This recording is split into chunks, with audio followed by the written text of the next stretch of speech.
Good morning to you and to all those who tune in to watch or listen to the press briefing every morning. As we do every day, we will provide an update on the epidemiological situation, both national and international, regarding the COVID-19 pandemic. Regarding the international situation, rates continue increasing. Though the number of nations reporting cases of COVID-19 is the same, 182, the number of those infected has increased by 89,347 more than the cases the day before. These are shocking, skyrocketing figures, further demonstrating that the pandemic is out of control. There are currently 1,653,204 confirmed cases worldwide. Worse still are the numbers of deaths, 102,088 in total. That is 7,044 more than the day before. We're talking here about 7,044 deaths in just one day for a total mortality rate of 6.1%, similar to yesterday's rate.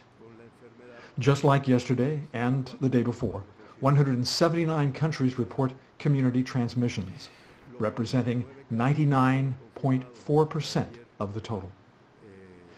In the region of the Americas, there are a total of 598,474 confirmed cases, representing 35.6% of the total reported worldwide, including 21,715 deaths for a mortality rate of 3.7%.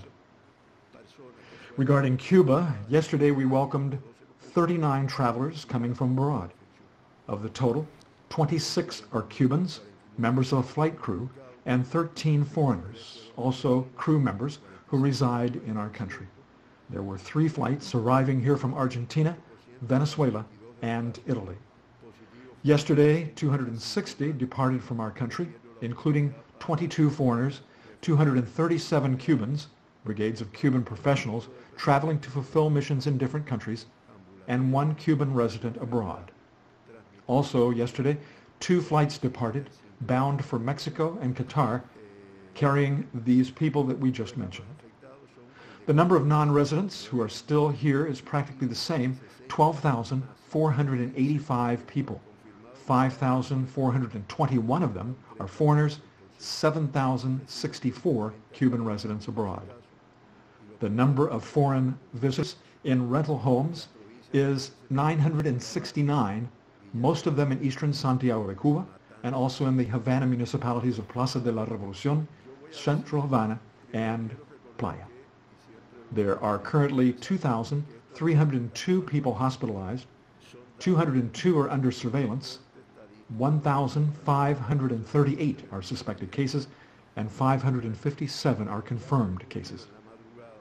A total of 8,348 people are being kept under surveillance in primary health care. These are people who run certain risks and may have been infected with the virus. Yesterday we analyzed the largest number of samples thus far in a single day, diagnostic tests for COVID-19. We aim to continue increasing the number of tests performed every day. A total of 1,895 samples were analyzed, nearly 2,000.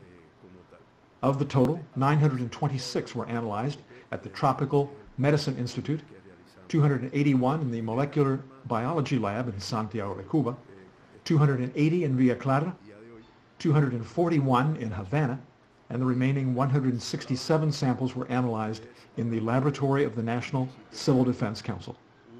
Of the total of 1,895 analyzed yesterday, 49 tested positive for COVID-19.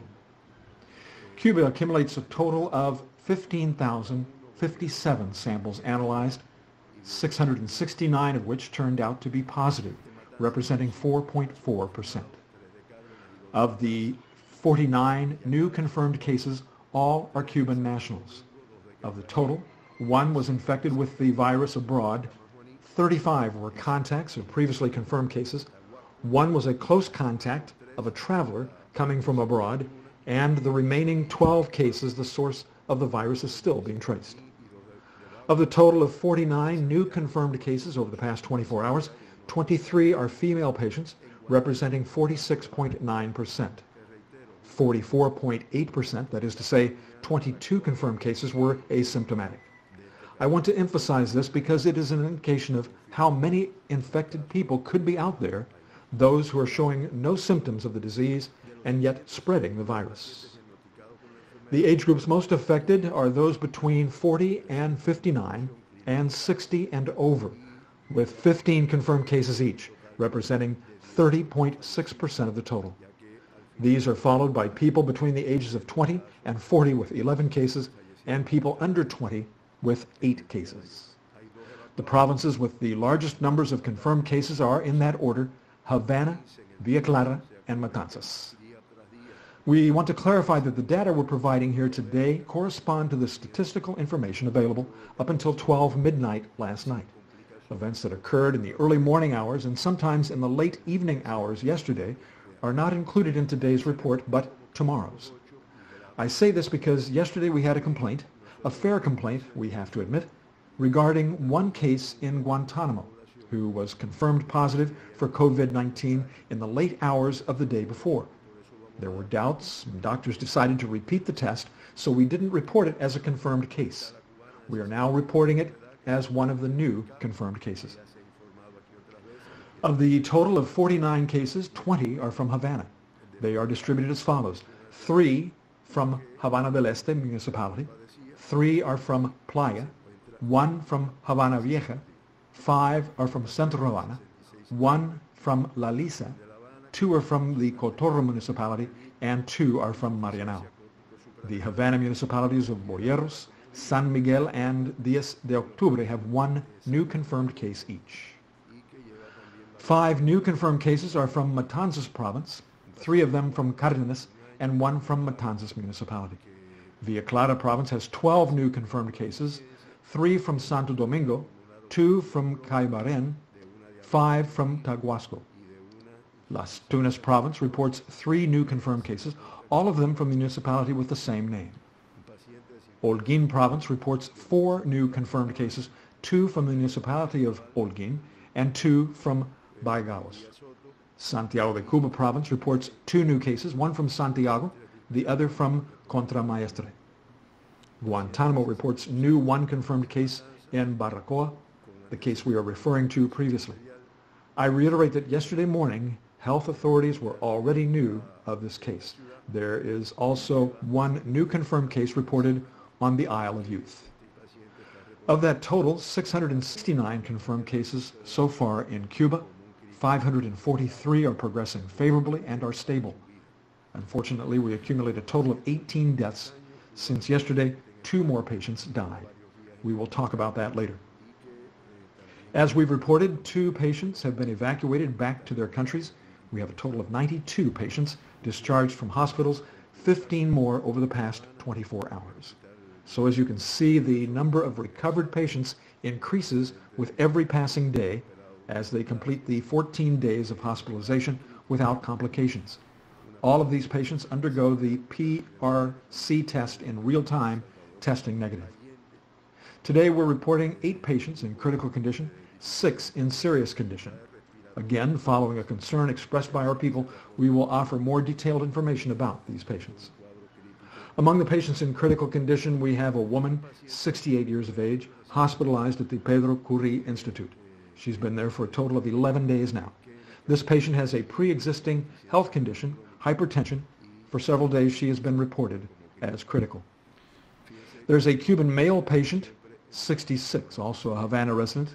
He suffers from hypertension, diabetes, and adrenal insufficiency.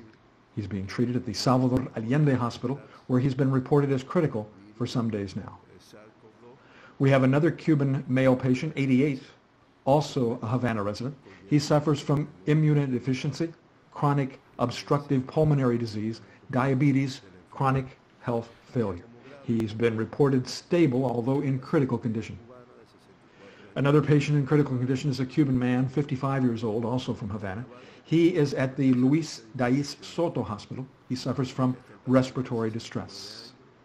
There's also a male patient from Matanzas, 62, who suffers from hypertension. He's in the military hospital of Matanzas.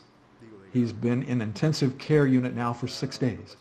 Up until 12 midnight last night, he was reported as being in critical, unstable condition, meaning that his life is seriously at risk. We have a Cuban male patient, 82, who resides in Spain. He's been hospitalized at the Pedro Corri Institute. Due to the symptoms that he shows, he's also reported as being critical, unstable condition. We have a male patient, a Cuban, 72 years old, a Havana resident.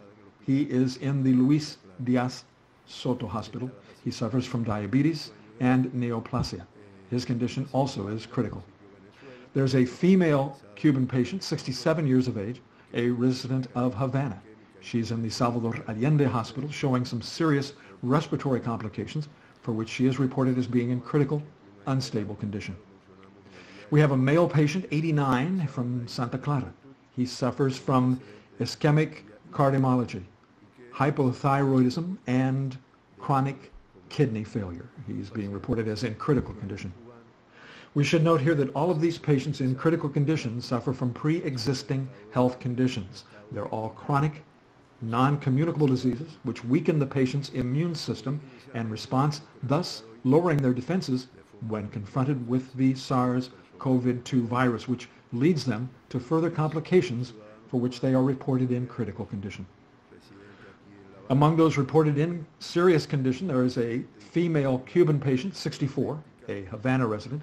She is at the Luis Diaz Soto Hospital. She suffers from hypertension. There's a male Cuban, 69, also a Havana resident.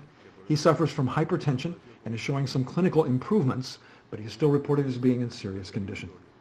There's a female Cuban patient, 53, a Havana resident, who suffers from hypertension. She is at the Salvador Allende Hospital.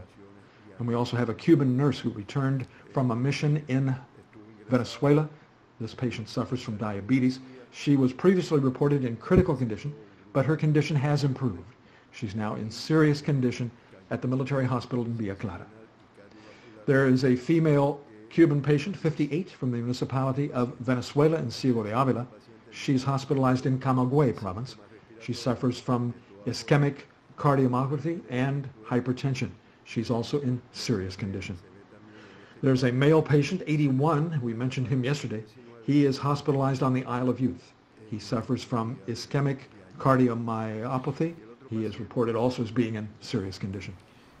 In this group, there's also a male patient, a Cuban, 68 years old, hospitalized at the Pedro Corri Institute, and he is recovering. As I mentioned before, unfortunately, we have to report the deaths of two patients yesterday. One of them is a Cuban citizen, 89 years old, a resident of Havana del Este in Havana. He suffered from hypertension and peptic ulcer. He suffered some complications, most notably diarrhea. We point this out because we identified this disease with respiratory symptoms, but even from the first cases reported in China, there were cases showing other symptoms, diarrhea among them.